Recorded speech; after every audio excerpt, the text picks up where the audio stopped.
Orar n'est pas simplement une routine vide, ou un rituel sans signification que nous faisons par habitude. C'est plus profond. C'est une connexion directe, une ligne vivante avec Dieu, une source de force qui ne s'épuise jamais, toujours présente, prête à nous soutenir et nous réconforter. Mais pourquoi tant de fois ne nous sentons-nous pas motivés, même en sachant que nous devrions prier davantage? Il semble que quelque chose nous échappe. Peut-être est-ce parce que nous ne comprenons pas le véritable dessein derrière tout cela. Nous avons été créés avec un besoin intrinsèque de comprendre, de savoir pourquoi les choses sont ainsi. Et cela s'applique beaucoup à notre vie de prière. Parfois nous nous demandons « Pourquoi prier? En quoi cela changera-t-il ma vie ?» Mais la prière n'est pas seulement une pratique dévotionnelle. C'est un outil puissant qui peut transformer non seulement notre esprit, mais aussi notre réalité quotidienne. Quand nous commençons à saisir la profondeur de tout cela, la prière devient un refuge au milieu des difficultés, une lumière dans les moments d'incertitude, un pont qui nous rapproche davantage de Dieu. La vérité est que si nous connaissions les bienfaits que la prière apporte, nous prierions beaucoup plus, sans hésitation. Le problème est que souvent, nous ne mesurons pas le pouvoir qu'il y a dans cet acte si simple. Nous voulons toujours savoir ce que nous en retirons, ce qui nous motivera. Mais imaginez un instant, si nous comprenions l'impact que la prière a, le changement qu'elle peut générer dans notre vie, la force qu'elle peut nous donner, continuerions-nous à hésiter à chercher Dieu de cette manière? Et comment cultivons-nous ce désir? Comment faisons-nous en sorte que la prière soit quelque chose de naturel qui jaillit du cœur? La réponse réside dans la Bible. Nous voyons des exemples clairs de personnes qui ont expérimenté ce pouvoir. Regardez le cas de Moïse. Il était un homme de prière. Il ne parlait pas seulement à Dieu, mais avait une telle autorité que, à travers ses prières, l'Égypte fut touchée par des fléaux, et la mer Rouge s'ouvrit pour que le peuple d'Israël puisse passer. Un autre exemple est Josué. Il était un leader qui, à travers la prière, connaissait la volonté de Dieu, savait comment remporter les batailles, et avec une armée composée d'hommes non entraînés, des villes fortifiées tombaient devant lui. Comment cela était-il possible? Parce qu'il avait appris à prier, et plus que cela, il avait appris de l'exemple de Moïse, qui passait des nuits en prière sur la montagne. C'est ce genre de vie de prière qui nous fortifie, qui nous transforme. Il ne s'agit pas seulement de mots prononcés, mais d'une véritable quête de Dieu. David, avant de devenir roi, menait déjà une vie de prière intense. Même après avoir été oint, Saül était encore sur le trône. Pensez à la situation. Il savait qu'il avait été choisi par Dieu, mais la réalité était différente. La couronne n'était pas encore entre ses mains, et peut-être que seuls quelques-uns le reconnaissaient comme le véritable roi. Mais plutôt que de désespérer ou de prendre les choses en main, il a choisi de faire confiance à Dieu. Il maintenait cette confiance ferme à travers la prière. À un moment critique, il a eu l'occasion d'éliminer Saül, son plus grand rival. Il aurait pu s'emparer du trône par la force, mais il ne l'a pas fait. Il a préféré attendre le temps de Dieu. Après la mort de Saül, lorsque David a finalement pris le trône, sa première action a été de ramener l'arche de l'Alliance au centre du culte d'Israël. David savait ce qu'il faisait. Il comprenait que son pouvoir en tant que leader ne venait pas de son habileté militaire ou stratégique, mais de son intimité avec Dieu, de la vie de prière qu'il cultivait. Élias, à autre prophète, a vécu à l'une des époques les plus difficiles. Israël était complètement corrompu, adorant de faux dieux, en particulier Baal. Que fit Élias? Il pria. Et quand il pria, la puissance de Dieu se manifesta si clairement que les prophètes de Baal furent recouverts de honte. Nous entendons l'histoire et nous sommes impressionnés par la puissance qu'Élias possédait. Mais d'où venait cette puissance? De la prière. Élias passait des heures, des jours à chercher Dieu. Quand il fut enlevé dans un char de feu, les autres prophètes essayèrent de le trouver, mais ne le trouvèrent pas. Il n'y en avait pas d'autre comme Élias, si connecté au ciel. Maintenant, regarde Jésus. Avant de commencer son ministère, que fit-il? Il passa de longues heures, des jours en prière. Jésus savait que rien, absolument rien, ne serait fait sans la direction du Père. Le pouvoir de Jésus n'était pas une question de paroles magiques ou de gestes spectaculaires, c'était le fruit d'une vie de prière. Que cela te dit-il sur le pouvoir de la prière? La question qui reste est, pourquoi nos prières semblent-elles souvent si faibles? Pourquoi ne voyons-nous pas la puissance de Dieu agir comme avant?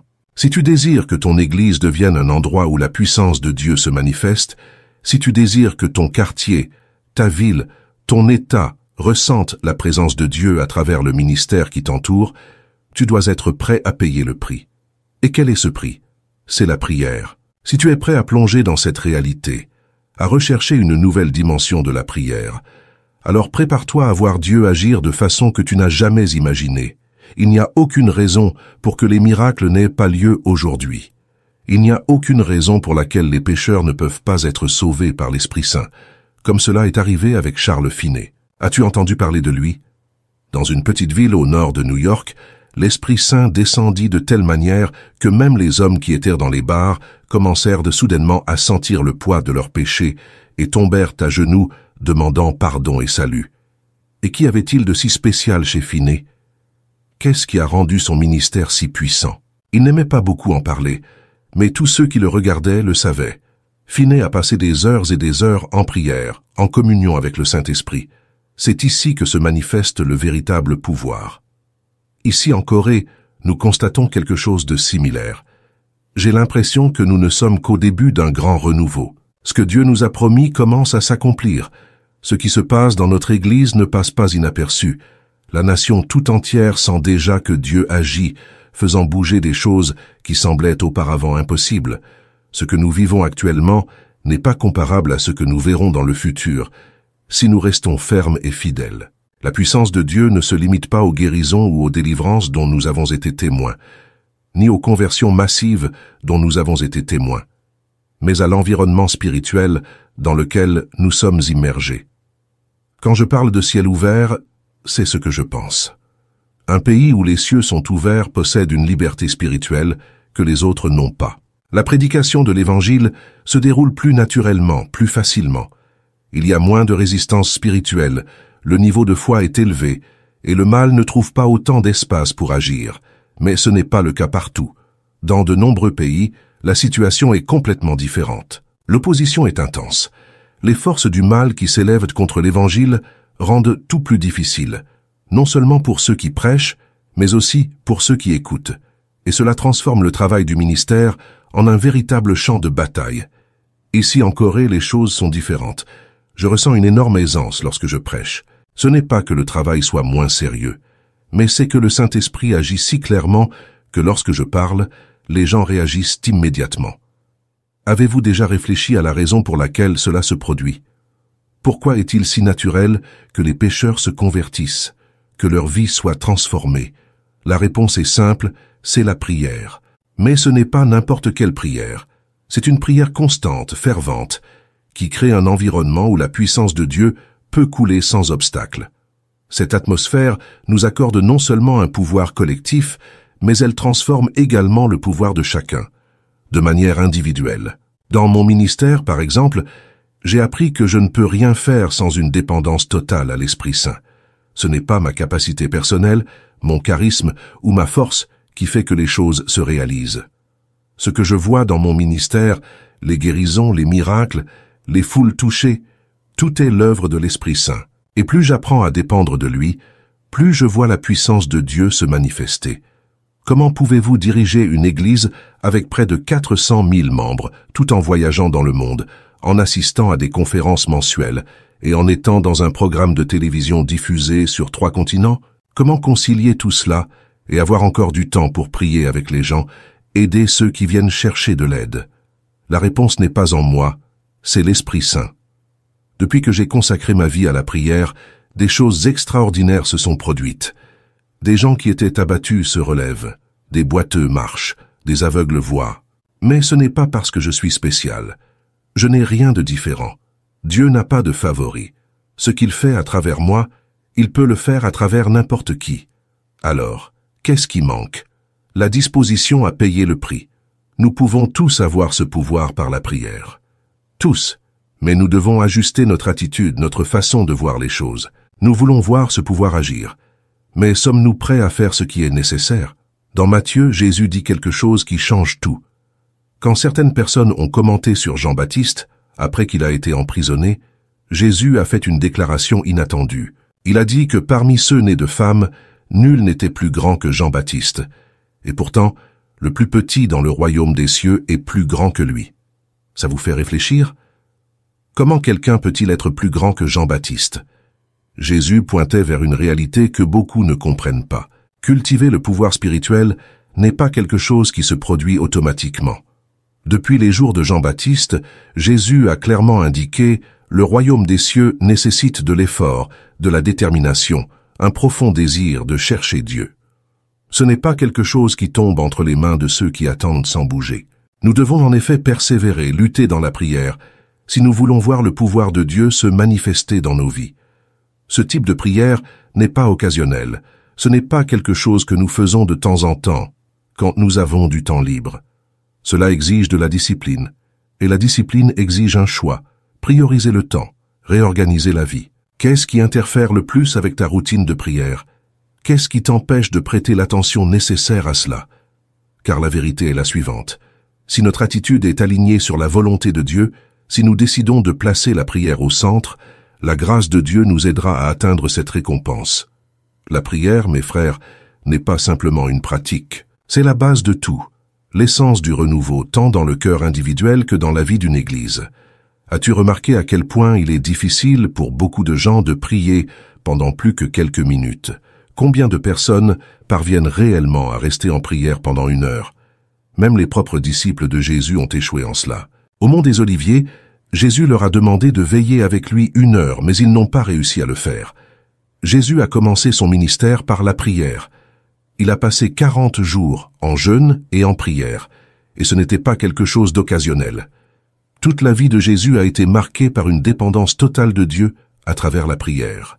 Lorsque son ministère toucha à sa fin, il était à nouveau en prière au même mont des Oliviers, criant au Père avec intensité. Chaque pas de Jésus, chaque parole, chaque miracle, tout était enraciné dans la communion qu'il entretenait avec le Père. Cela en dit long sur ce qui importe vraiment, n'est-ce pas? Dieu nous a donné un grand ministère ici à Séoul. Aujourd'hui, nous sommes responsables de 700 000 personnes dans l'Église, et chaque année, plus de 300 000 nouveaux convertis viennent au Christ. Et on me demande toujours, quel est le secret? La vérité est de nombreux facteurs de croissance, mais le plus important, sans aucun doute, est la prière. On ne peut pas s'en échapper. Quand j'ai commencé, en 1958, là dans une zone périphérique de Séoul, j'étais entouré de quartiers pauvres. C'est là que l'Esprit Saint m'a enseigné, dès le début, que le fondement de toute Église est la prière. Au début, j'ai essayé de gagner des âmes avec mes propres forces, en prêchant, en parlant, en me donnant à fond avec tout ce que j'avais. Mais peu importe mes efforts, rien ne se passait. Je n'arrivais pas à amener ne serait-ce qu'une seule âme à Jésus. Cela me dévastait. En moins d'1 an, j'avais déjà fait mes valises au moins 8 fois, décidé d'abandonner tout. À ce moment-là, j'étais sûr de n'avoir pas été appelé au ministère. Je n'aurais jamais imaginé qu'un jour je serais pasteur d'une église de cette taille. À l'époque, mon plus grand rêve était d'atteindre 30 membres, c'est tout.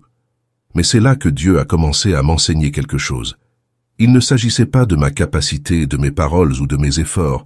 Il s'agissait de lui faire entièrement confiance. Et c'est alors que j'ai commencé à consacrer 5 heures par jour à la prière. Maintenant, je te garantis, ce n'était pas facile du tout. Prier pendant 5 heures est une bataille, un véritable combat contre la chair. Mais après cela, des choses incroyables ont commencé à se produire. D'abord, j'ai été transformé, ensuite l'Église, et finalement toute la ville a commencé à ressentir l'impact.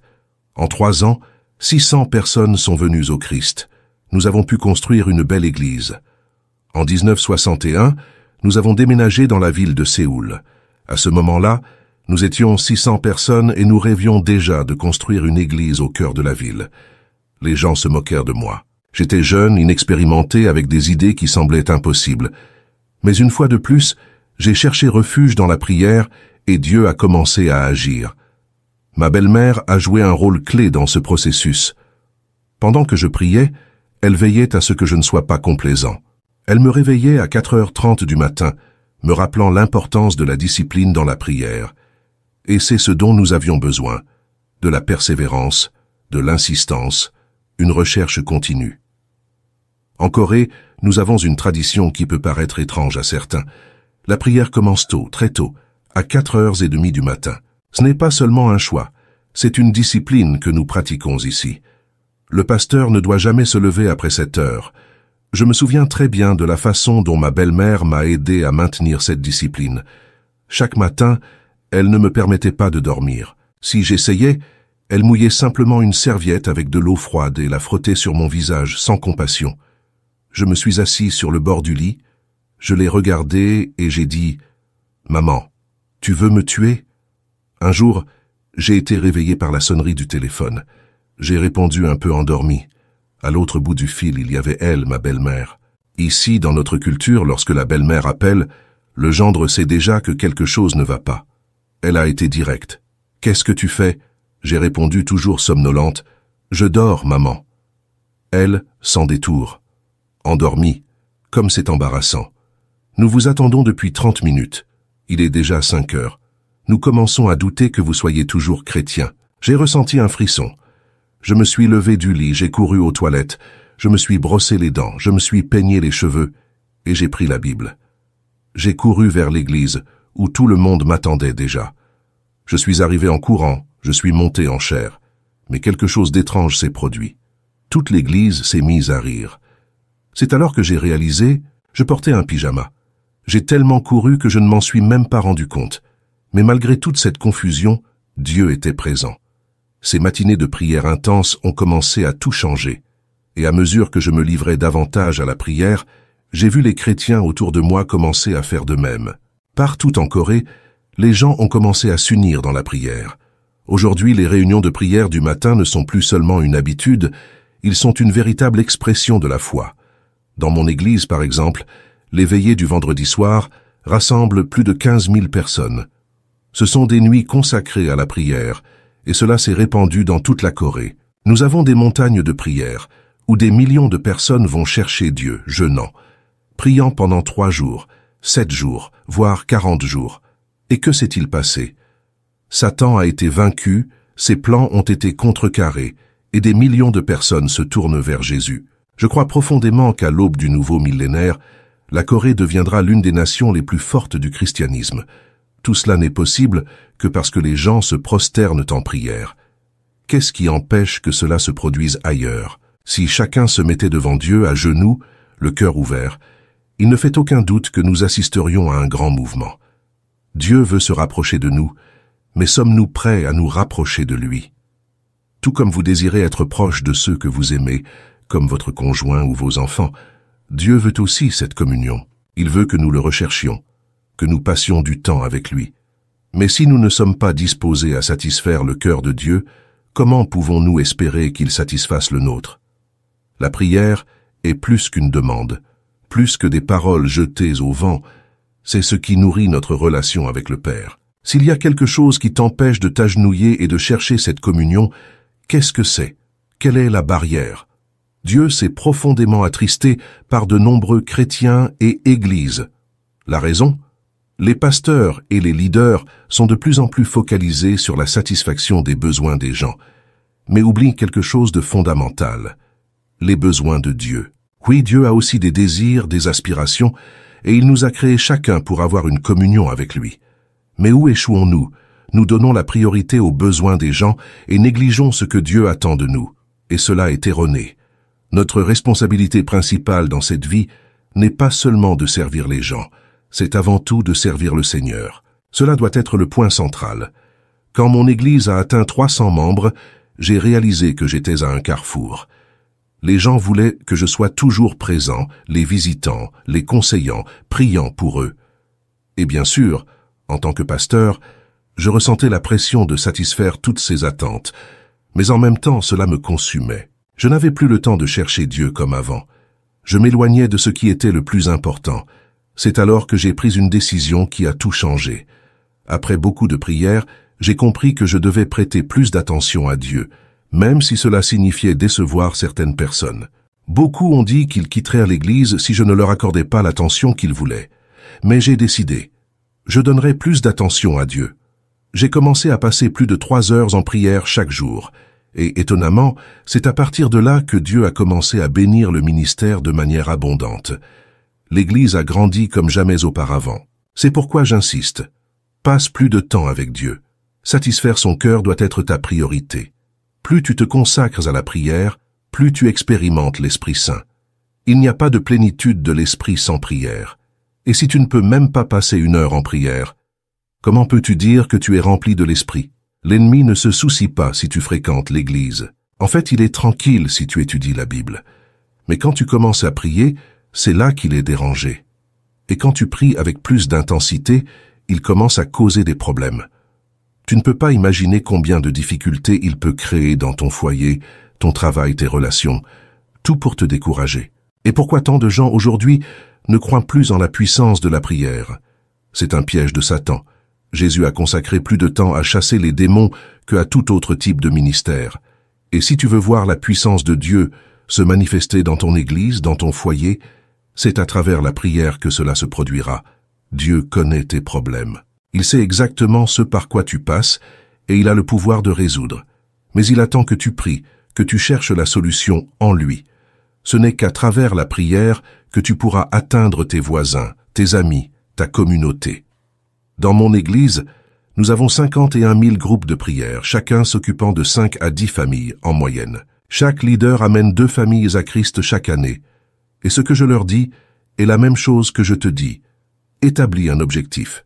Choisis quelques familles, voisins ou amis, et prie pour eux. Consacre tes prières à leur salut, sans précipitation, avec patience et foi. Beaucoup de leaders me disent qu'ils ont honte d'aller de porte en porte, qu'ils ne savent pas comment aborder les gens. Ma réponse est toujours la même. Tu n'as pas besoin d'y aller si tu ne veux pas. Tu peux prier.